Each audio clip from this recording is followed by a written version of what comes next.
Жемчужинка, пошли летать. Уже давно не летала. Так, ты покакала? Молодец. У каждого свои домашние ритуалы. Юху! Кстати, голубичку тоже обязательно летаю. Я просто сажу его на пальчик, и он уже знает, что нужно лететь.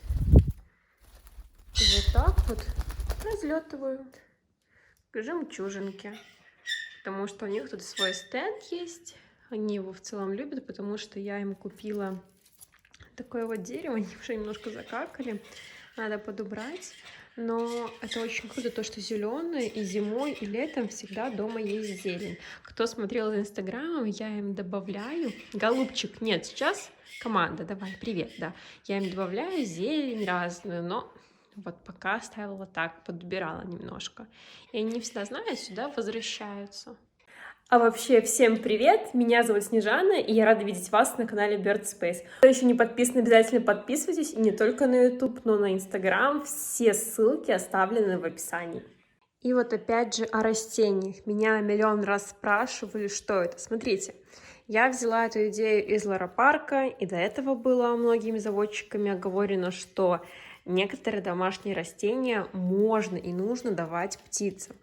Это ее называют по-разному. Кто-то называет домашние розы. На самом деле это гибискус. У меня стандартный красный. Лоропарки — это там, где я недавно проходила обучение, конференцию, воркшопы. Это самый лучший зоопарк в мире.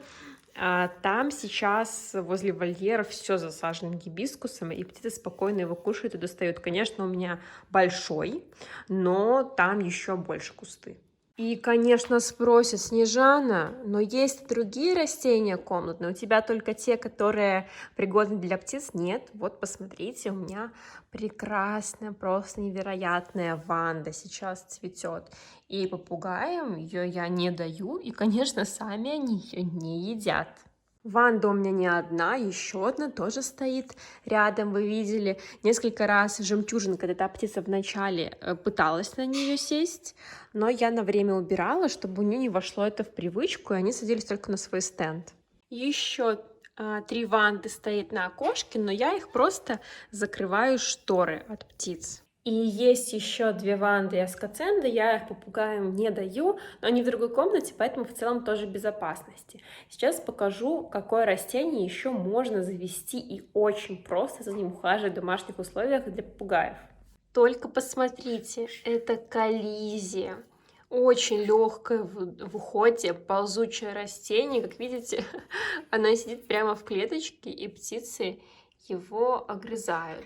Если ваша птица склонна к поеданию земли, чего-то такого, конечно же, не ставьте. Но я поставила его сейчас Алексом. Это вот этим вот александрийским птичкам. Они только его грызут, то есть им оно не интересно. До этого ставила голубчиком, тем первым птицам в начале ролика. Коллизия безумно полезное растение, и наилегчайшее в уходе. На самом деле очень красиво. У меня даже какое-то время оно стояло просто на подоконнике, и я срывала и давала птичкам. Магвай пока к нему достаточно равнодушен, это ротинга, либо же черноголовый попугай. Но я знаю, что со временем он и к нему может привыкнуть, потому что он такой мне тугодум, ему долго привыкать приходится к разным растениям. Также и ваши птицы иногда им просто-напросто требуется время. И, конечно же, последует следующий вопрос. А опасно ли давать попугаям остальные растения? То есть, вот я назвала 2, которые пригодны. На самом деле растений есть больше пригодных. Тот же хлорофитум. У меня он раньше был, но он потом откинулся. И его тоже можно птицам. Есть уйма растений, которые можно птицам. Но какие популярные растения есть дома, наверное, практически у каждого. У меня вот сейчас невероятные фаленопсисы, да, то есть многие из них цветут. Красота такая. Что-то уже отцвело, но также есть, которые в процессе еще такие желтенькие, даже вот с корнями висючими. Сюда я птиц не опускаю, потому что оторвут нафиг, сгрызут, и тут я еще сама провожу обработки, поэтому птицам это грызть нельзя. У меня сейчас прямо в цвету сортовые фиалки. Но вопрос, а стоит ли все это давать попугаям? И все подряд не то, что даже не стоит давать, это может быть опасно. Те растения, которые выращивают для птиц, они не проходят какое-то дополнительное удобрение, обработку от вредителей, соответственно, никаких примесей там быть не может. И второй пункт. Не покупайте растения в магазине, которые вы хотите потом сразу же дать птице. Им как минимум нужно отстояться, их нужно пролить, им нужно прорасти.